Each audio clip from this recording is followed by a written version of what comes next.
వాక్యాలకు వెళ్దాం. యోహాను సువార్త 8వ అధ్యాయం 12వ వచనం మనం అందరం కలిపి చదువుకుందాం.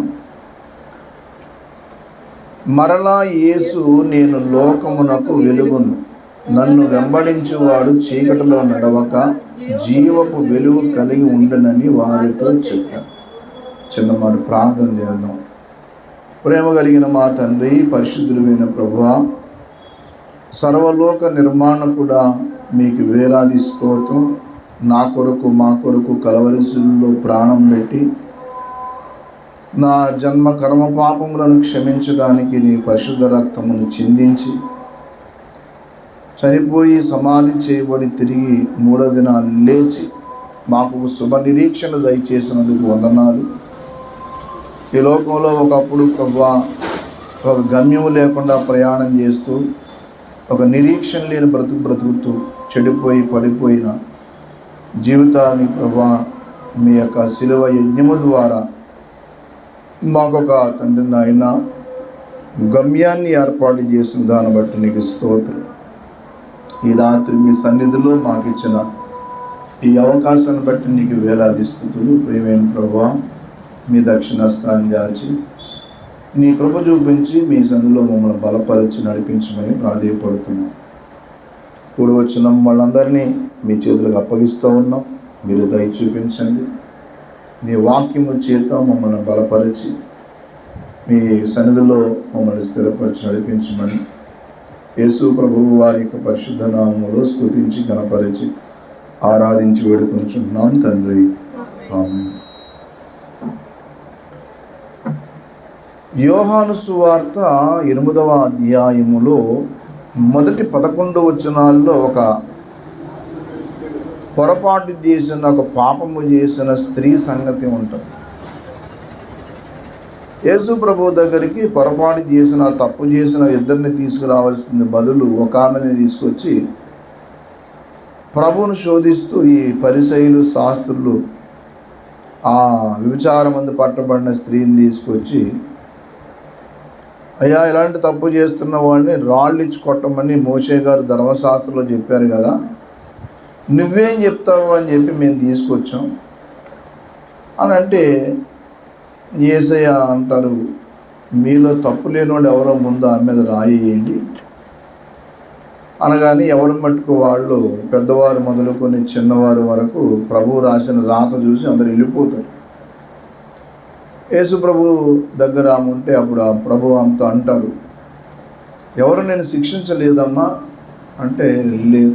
అయితే నేను కూడా నేను శిక్షించను, అయితే నువ్వు వెళ్ళి ఇక పాపం చేయకు అని మాట్లాడుతూ 12వ వచనంలో చక్కటి మాటను మళ్ళీ ప్రారంభిస్తూ, నేను లోకమునకు వెలుగును, నన్ను వెంబడించువాడు చీకటిలో నడవక జీవపు వెలుగు కలిగి ఉండునని వారితో చెప్పాను.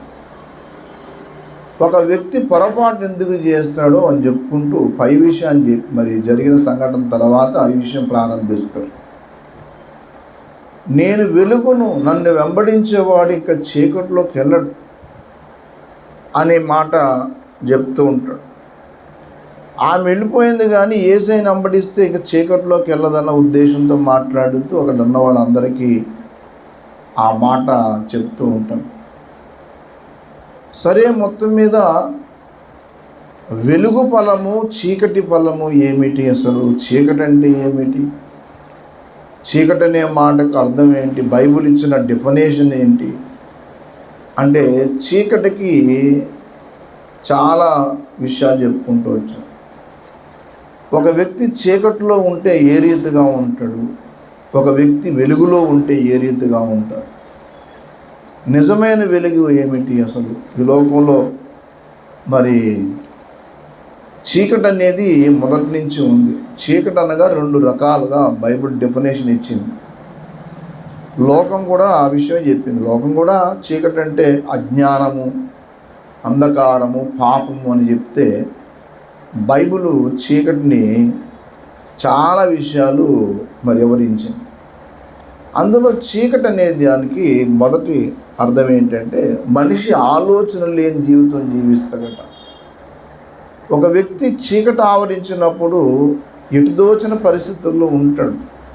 యోబు గ్రంథం 37వ అధ్యాయం 19వ వచనంలో ఆ మాట ఉంటుంది చూడండి.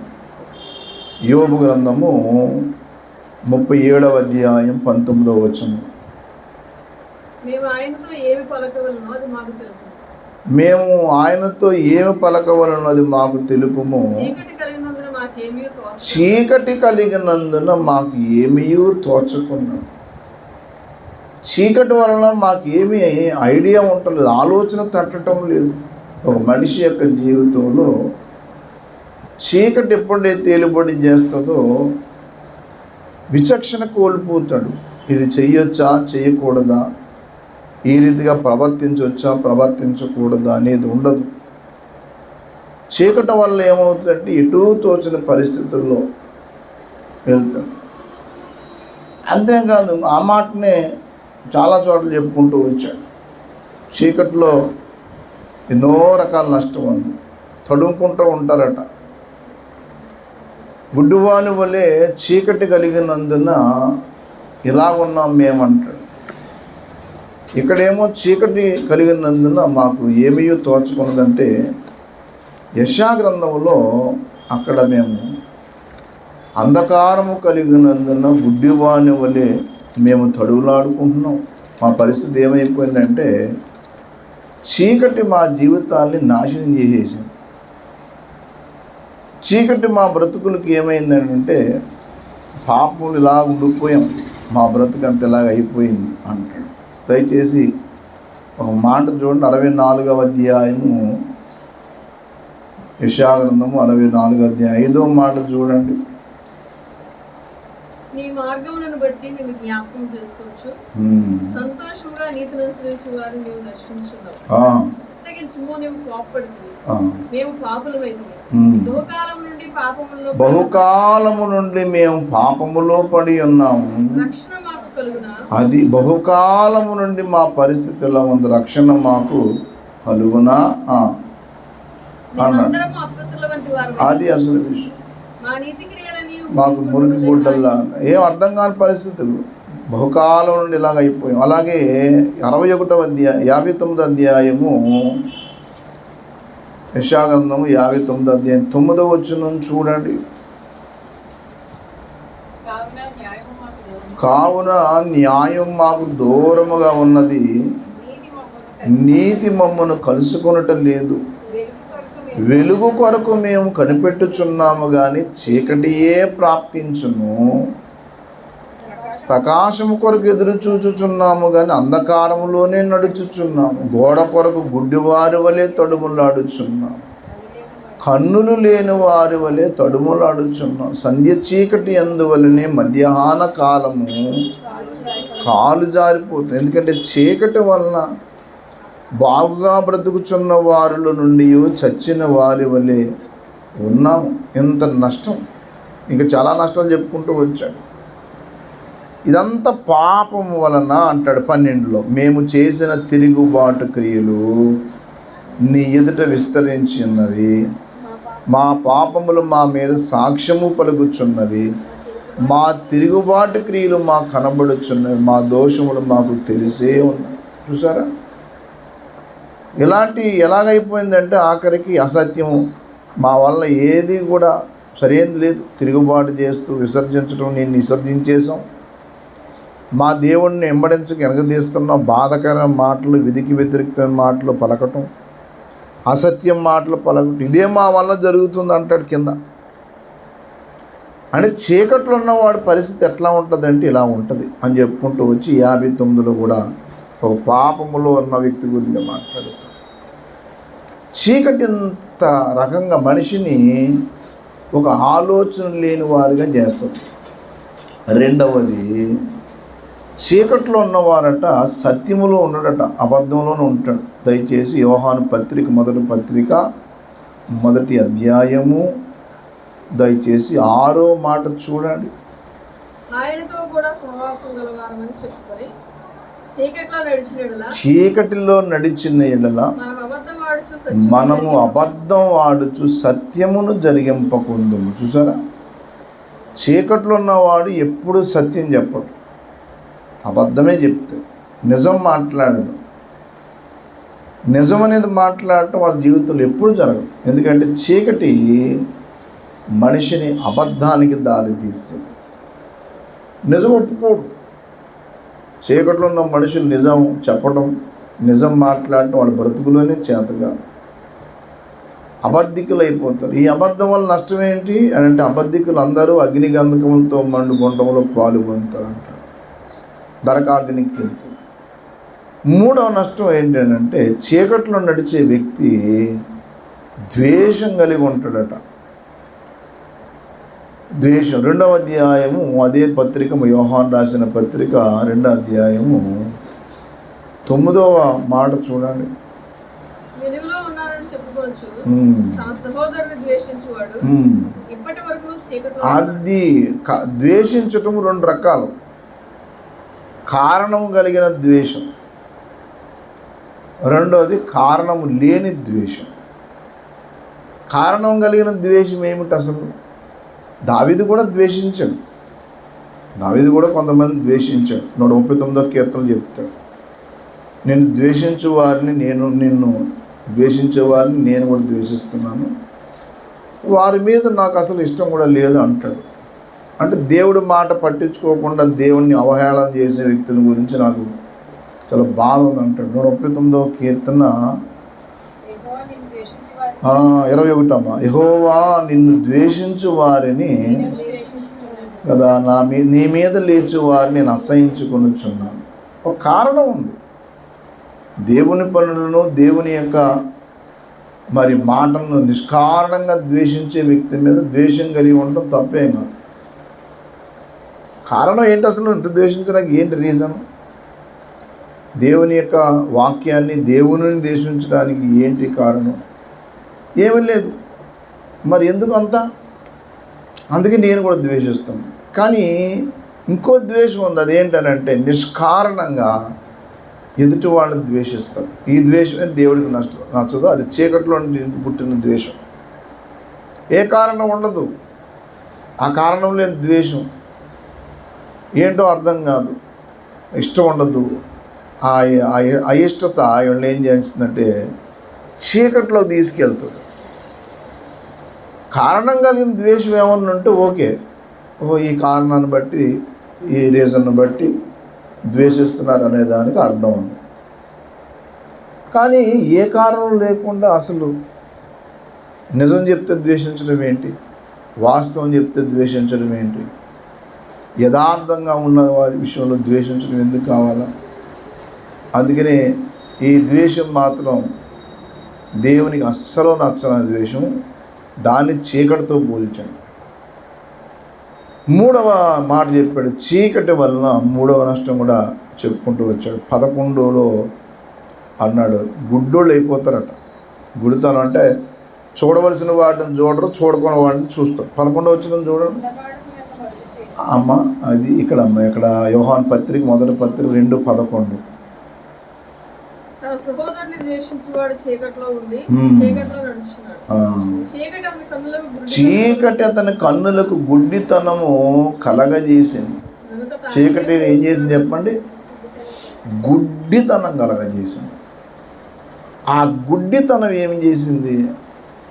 చూడవలసిన వాస్తవాన్ని చూడకుండా చూడకూడని వాటన్నిటిని చూస్తారు. కొంతమంది పరిస్థితి ఎలా ఉంటుందని అంటే చూడవలసిన వాస్తవాన్ని చూడకూడని వాటన్నిటిని చూస్తారు. అలాగే తర్వాత అంటే అర్థం ఏంటంటే ఏది చూస్తే మంచిదో ఏది చూడకూడదు అనేది పెట్టుకోరు. అది ఒక రకమైన ద్వేషం కలిగిన చీకటి కలిగిన వారు ఇది చూడాలి అది చూడకూడదని పెట్టుకోరు. కన్నులు ఏం చేస్తాయంటే గుడ్డితనం కలగజేసి అంధకారంలో ఉండిపోతాయి. అందుకనే కొంతమంది అంటారు కళ్ళు ఎట్టుకుని సరిగ్గా చూడు అంటారు. కళ్ళు ఎట్టుకుని సరిగ్గా చూడమంటే అర్థం ఏంటంటే ఈ కళ్ళు కాలు సరిగ్గా కనపట్లేదు. 5వ మాట చెప్పాడు, చీకటి వలన గమ్యం ఎరగనట్ట. ఎక్కడికి వెళ్తున్నాడో అర్థం కాదు. గమ్యం లేని ప్రయాణం ఉంటుంది. జీవితం ఎందుకు, ఏ కారణం చేత నీ బ్రతుకు దేనికోసం అంటే ఏముండదు. యోహాను సువార్త 12వ అధ్యాయం 35 అంటారు ప్రభు, చీకటిలో నడుచువాడు తాను ఎక్కడికి పోవచ్చున్నాడో ఎరుగడు. యోహాను పత్రికలోని యోహాను సువార్తలు 2 చోట్ల కూడా ఈ మాట అంటాం ఆశ్చర్యం. యోహాను సువార్త 12:35 చూడండి. అమ్మా ఉండును, చీకటి మిమ్మను కమ్ముకొనకుండునట్లు మీ ఎలుగుండగానే నడవండి. చీకటిలో నడిచేవాడు తాను ఎక్కడికి పోవచ్చున్నాడో ఎరుగడు. చీకటిలో పాపములోను అజ్ఞానములో ఉన్న వ్యక్తికి గమ్యము లేని ప్రయాణం ఉంటుంది. ఎందుకంత ఏ విషయం కోసం ఎందుకు అంత ప్రయాస? ప్రయాణం ఎక్కడికి అంటే అబ్బాయి ఏమోనండి అంట. ఒక గమ్యము ఎరగాని ప్రయాణం చేసి ఒక గురిలేని ప్రయాణం చేస్తూ ఉంటారు. గురిలేని జీవితం జీవిస్తూ ఉండేది అని కూడా చీకటి జీవితమే అంటారు. దేనికోసం చేస్తున్నారో అర్థం కాదు. ఈ మధ్యకాలం మనిషి ఎంత చెడిపోవాలో అంత చెడిపోతూ ఉన్నాడు. ఒక ఆయన చెప్తా ఉన్నాడు, పిల్లలు సైతం మధ్యకాలం ఈ బెట్టింగ్స్ ఆడి అంటే కష్టపడకుండానే డబ్బు సంపాదించారని చెప్పి మొత్తం బాడు చేసుకుని జీవితాలను సర్వనాశనం చేసుకుంటున్నవాడు ఉన్నారు. ఈ రోజుల్లో చాలామంది ఈజీ ఎర్నింగ్కి అలవాటు పడ్డారట. అంటే కష్టపడకుండానే ఏం చేయాలి, డబ్బులు సంపాదించాలి. ఎక్కడ ఒళ్ళు అలవకూడదు, ఒళ్ళు అలవకుండానే డబ్బులు సంపాదించాలని పెట్టుకున్నారు. అంటే దేనికోసం నువ్వు గమ్యం అసలు ఏంటి? అసలు దేనికోసం గమ్యం? ప్రయాణం ఏమిటి అంటే ఏమో. కొంతమంది కుటుంబ జీవితంలో కూడా గమ్యం ఉండదు.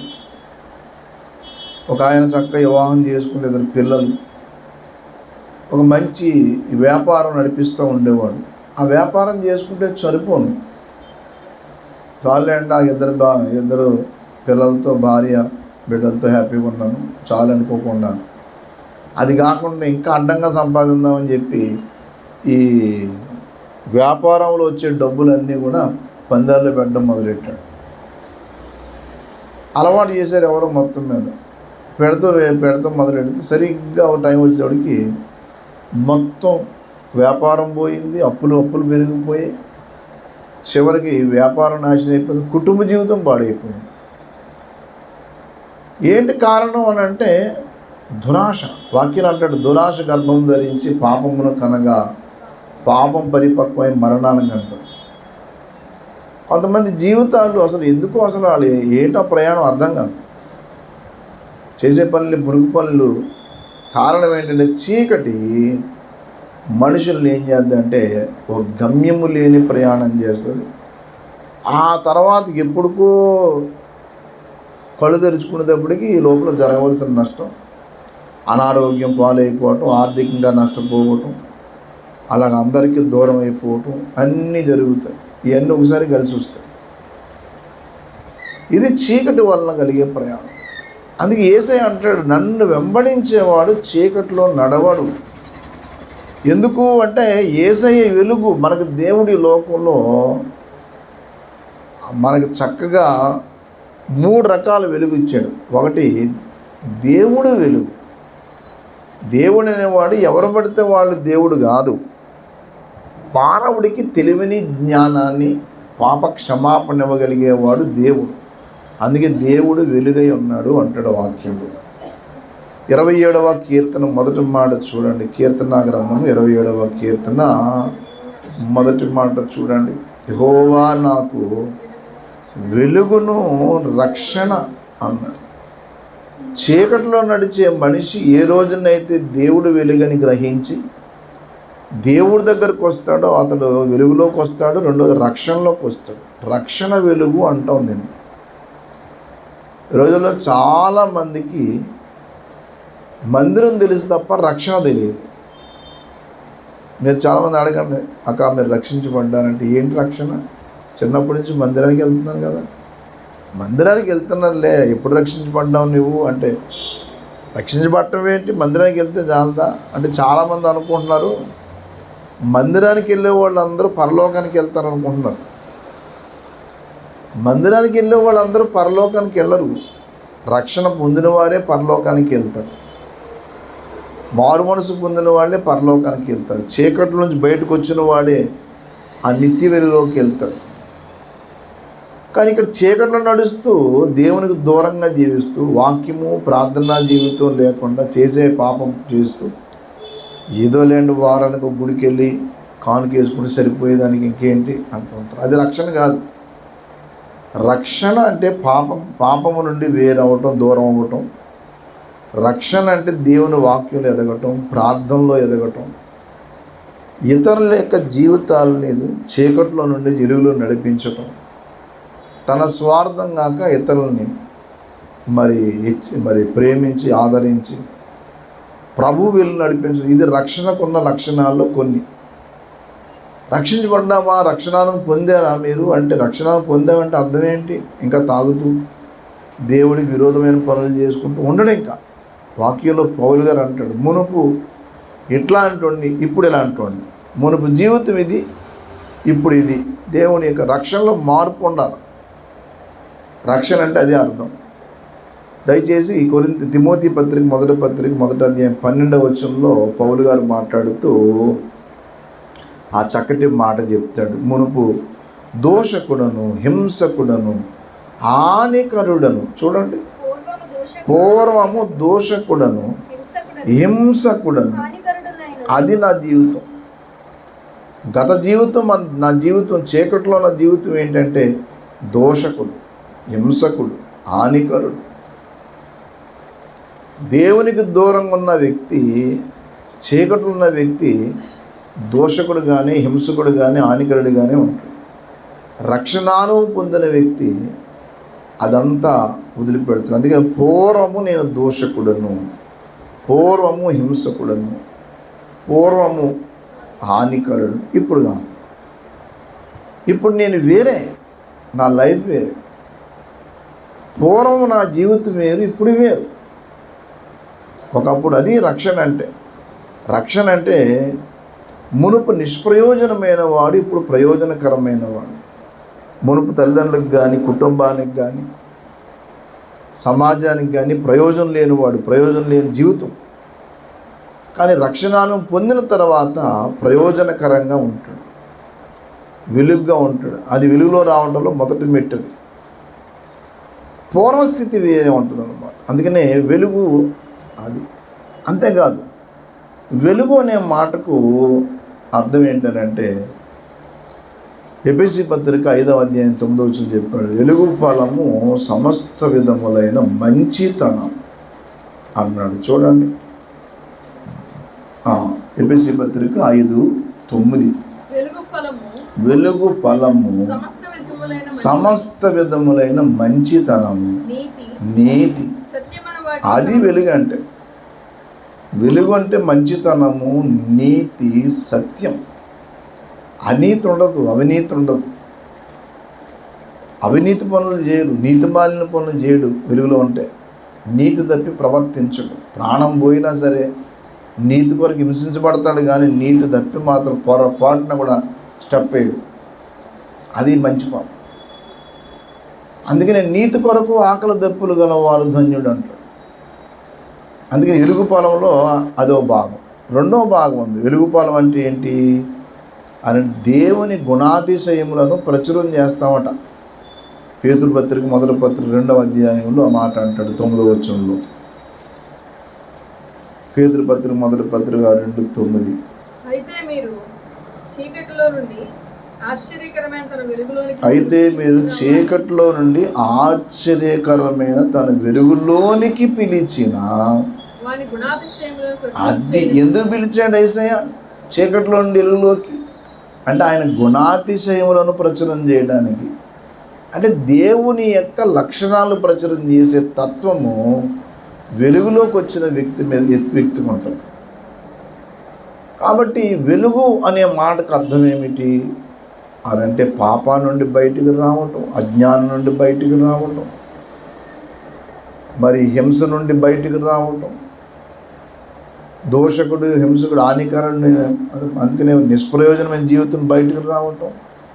అంతేకాదు సుమా, దేవుని యొక్క క్రియలను వివరించటం మొదలు పెడతాం, దేవుని వెలుగును ప్రచురం చేస్తారు. అది యేసయ్య చెప్పాడు, ఎవడైనా నన్ను వెంబడిస్తే చీకట్లోకి వెళ్ళడు, జీవపు వెలుగు కలిగి ఉంటాడు. ఆ వెలుగు మనలో లేకపోతే మనము చీకటి, మన గృహాన్ని చీకటి చేసుకుంటాం, సమాజాన్ని చీకటి చేస్తాం, చివరికి నిత్య చీకటి అయిన నరకాగ్నికి వెళ్తాం. కానీ యేసయ్య ఎప్పుడైతే మనకి వెలుగుగా దొరికాడో, దేవుడు మనకి వెలుగయ్యాడు. రెండో వెలుగు మనకి వాక్యం వెలుగు. Bible is the light of the world. Bible అనేది ప్రపంచానికి వెలుగు. అందుకే నీ వాక్యము నా పాదములకు దీపం, నా త్రోవకు వెలుగు అన్నాడు. బైబులే లేకపోతే ప్రపంచం ఒక ఆర్డర్లో లేకపోయింది. బైబుల్ ఉంది కాబట్టి ప్రపంచము ఒక పద్ధతిలో ఉంది. చాలామంది బైబిల్ని ద్వేషిస్తూ, క్రీస్తు ప్రభువుని ద్వేషిస్తూ మరి ఉంటారు. దానివల్ల ఏం ప్రయోజనం? మతాల మధ్య, కులాల మధ్యన స్విచ్ పెట్టడం తప్ప ఏం ప్రయోజనం? దేవుని వాక్యం కలిగిన వాడు మతము, కులము అని దాని మూఢత్వంలో ఉండడు. అది సనాతన ధర్మం అంటావు, కులాల మధ్యన గొడవ పెడతాం. మేము ధర్మ పరిరక్షకులు అంటావు, ఇంకొకరంటే ద్వేషం పడదు, సత్యం అంటే ఇష్టం ఉండదు. మరి ఎంత ధర్మ పరిరక్షణ పోయి మరి మనుషుల మధ్య ఏదైతే మంచిదని చెప్పి ఆలోచన చేయాలి. కానీ కత్తులు కటారాలు ఇచ్చి దాంతో సాధన చేయించడం. కొన్ని మరి సంస్థలు ఉన్నాయి, పిల్లలకి బాల్యం నుండి క్రూరత్వం నూరు పోస్తారు.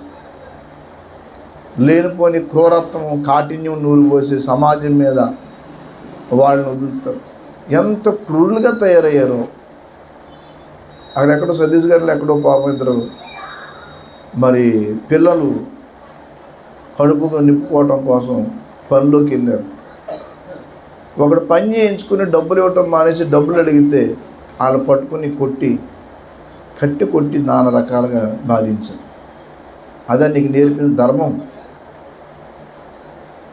పిల్లలు పని చేస్తే వాళ్ళు ఆ కడుపు కోసం పని చేసుకుంటే ఆ డబ్బులు ఇవ్వకుండా అడిగితే అన్ని రోజులు పని చేసుకుని డబ్బులు అడిగితే కొడతాం. ఏ మతం నేర్పింది ఇది? నీ సనాతన ధర్మం. మరి పని చేయించుకున్న కూడా ఒక వ్యక్తి అంటే ఇదా క్రూరత్వం? మతం మనిషిని క్రూరుని చేస్తే అది ఎందుకు వచ్చిన మతం? అసలు దాని జోలికి ఎందుకు మనం వెళ్తాం? మనిషికి క్రూరత్వం నేర్పించేది మతం అయితే అలాంటి మతం ప్రపంచానికి కాదు ఎవరికి ఉపయోగపడదు. మానవుడికి ప్రేమ నేర్పించేదే సరైన భక్తి. అందుకనే క్రూర అంశాలన్నీ చొప్పించి మూఢత్వంలో పెట్టింది మతం అవుతే అది దేశానికి, ప్రజలకి ఏం ఉపయోగపడదు. మతం అనేది ఒక మత్తుమందు. కానీ యేసు ప్రభువు వారు మనిషికి వెలిగిచ్చాడు. అందుకనే వాక్యం, బైబిల్ మానవుడికి జ్ఞానం ఇచ్చింది. ఎలా నడిస్తే మంచిదో 119:130 అంటాడు, నీ వాక్యం వెళ్ళకూడదు తోడని వెలుగు కలుగును, అది తెలివి లేని వారికి తెలివి కలిగించు. వాక్యం మనుషులకి జ్ఞానం ఇస్తుంది. వాక్యం మనుషులకి పాపం నుండి బయట రప్పించే దారి చూపించింది. కాబట్టి చీకటి యొక్క అంతం నిత్య నరకాగ్ని, చీకటి యొక్క పరిస్థితి మనిషి నాశనం. వెలుగు మానవుడికి అన్ని రకాల ఉపయోగపడుతుంది. అందుకని యేసయ్య దేవుని వాక్యం మన జీవితాలు వెలుగుగా ఉంటే మనం అనేక మందికి వెలుగుమయమై ఉంటాం. చీకట్లో నడవడట.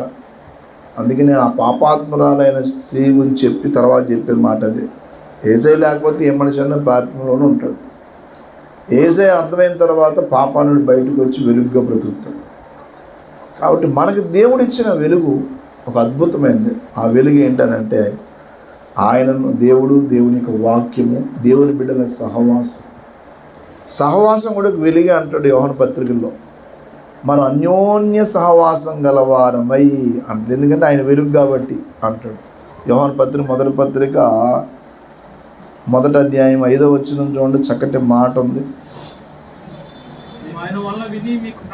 మేము ఆయన వలన విని మీకు ప్రకటించే వర్తమానం ఏమనగా అది ఆయన వెలుగు, దేవుడు వెలుగై అన్నాడు. ఆయన ఎందుకు చీకటి ఏమాత్రమును లేదు.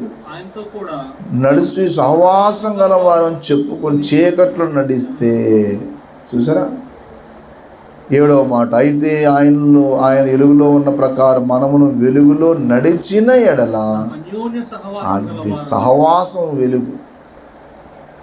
దేవుని బిడ్డల సహవాసము, దేవుని సహవాసము మానవునికి వెలుగు. మనుషులన్న చీకట్లో నడిపిస్తారేమో కానీ దేవుడు ఎప్పుడూ చీకట్లో నడవనివ్వడు. ఎందుకంటే దేవుడు మానవుడికి చీకటి నుండి ఇడిపించి వెలుగిచ్చి వెలుగుమయమైన వాక్యాన్ని ఇచ్చి నిత్య వెలుగులో తీసుకెళ్ళడానికి ఎంత త్యాగం చేశాడు. కాబట్టి ప్రభు యొక్క వెలుగులో నడుస్తూ ప్రభువుకి నమ్మకం కొనసాగుతూ ముందుకెళ్దాం. దేవుడు ఆ కృప, ఆ భాగ్యము, మరి మనకిచ్చిన వెలుగును అనేక మందికి ఆ సహవాసం ద్వారా ప్రచురిస్తూ ముందుకెళ్దాం. ప్రభువు ఆ కృపాభాగ్యం మనందరికీ దయచేయను గాక. ప్రార్థన చేద్దాం, ప్రభువుని స్తుతిద్దాం. దేవ, మాకు ఇచ్చిన వెలుగును బట్టి వందనాలు. ప్రభువు అనుగ్రహించిన వెలుగు, మనకిచ్చిన ఈ సహవాసం, దేవుడిచ్చిన కనికను బట్టి ప్రభువుని స్తుతిస్తూ, ఆయన వెలుగై ఉన్నాడు, మనమును వెలుగు సంబంధులంగా బ్రతుకుతూ అనేక మందికి ఆ వెలుగును మనం ప్రచురిస్తూ ముందుకెళ్దాం. ప్రార్థన చేద్దాం. ప్రేమ కలిగిన తండ్రి, జీవం గల మా ప్రభువా, వెలుగై ఉన్న మా దేవా, జీవపు వెలుగై ఉన్న మీ వాక్యాన్ని మాకు ఇచ్చిన తండ్రి, నీకు స్తోత్రం. ఈ లోకంలో ప్రభువా వెలుగు అది మా దైనందిన పనులు చేసుకోవడానికి సరిపోద్ది, కానీ మా పాపము నుండి బయటకు తీసుకురావడానికి మీ వెలుగే కావాలి. నిజమే ప్రభువా, నీ వెలుగు లేకపోతే చీకట్లో తడుముకున్న వారి వలె, బహుకాలం పాపంలో పడిన వారి వలె ఉండి ఒక గమ్యం లేని ప్రయాణం చేస్తూ ఉంటాం. నిన్ను వెంబడించినప్పుడు తండ్రి గారు మేము చీకట్ల జూలిలోకి వస్తాం తండ్రి. ఇంకా నేటికి అనేక మంది చీకట్లో నడుస్తూ గమ్యం లేని ప్రయాణం చేస్తూ ఉన్నారు. మాకైతే ఒక భాగ్యం ఇచ్చి ఒక గమ్యాన్ని ఏర్పాటు చేసాం. మీకు స్తోత్రం, వందనాలు. సమయంలో మాకు ఇచ్చిన నీ శరీరమును బట్టి, రక్తమును బట్టి స్తోత్రం చెల్లించుకుంటూ, ఇగో ప్రభా నీ బిడ్డలు ఆయన ఇచ్చిన భారాన్ని బట్టి వందనాలు. మీ ఆశీర్వాదాలు మా ప్రియ సోదరి బిడ్డలు బట్టి వందనాలు. దేవా, ఈ కుటుంబం ద్వారా అనేక మందికి రక్షణ వెలుగు చాటడానికి, అనేక మందికి నీ వాక్య వెలుగును అందించి నడిపించండి. కృపవండి. ఈ ప్రాంతంలో ప్రతి బిడ్డను బలపరచండి. ఎవరి ఇబ్బందుల్లో, కష్టాల్లో, శోధనలో ఉన్నారో వారందరినీ మీ ఆత్మని నడిపించమని. ఏదేమైనా మీరు మాకు వెలుగిచ్చావు, ఆ వెలుగును లోకంలో ప్రచురిస్తూ వర్ధిల్లడానికి కృపమని క్రీస్తు ప్రభు పేరట స్తుతించి గణపరిచి ఆరాధించి వేడుచున్నాం తండ్రి.